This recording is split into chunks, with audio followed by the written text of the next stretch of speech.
gabay lama amaahdo nin jecel iibsan kari waaye waa dareen ilaahay wato sheega arrin weyn aan bilaabo oo kale oo ku tabiyay timahaagan adimada tagaaraxda si dhaafay sunniyahan iswada haystee inta laga waayay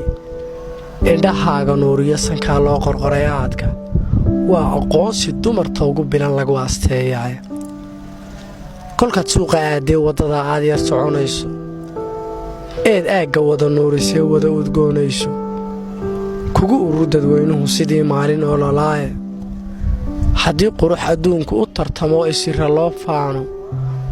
waxaa tahay abkaygii ka mudhay aadanaha guude midabkaagu waa olol ka baxay adeega leylkii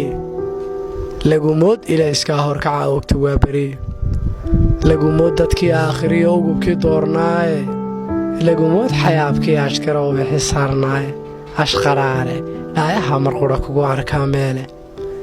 kaahinaasee habla aan ogiya ilantii bayroode asaagaa markaad soo gashay oo dajabiyaane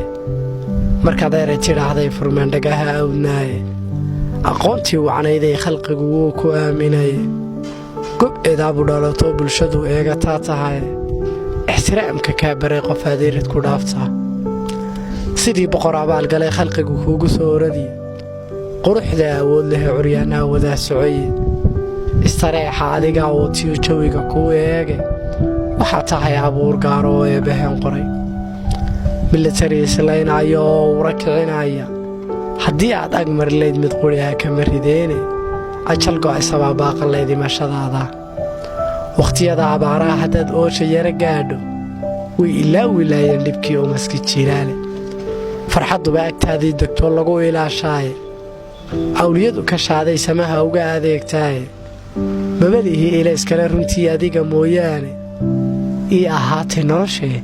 macaan ila ag joog nuurka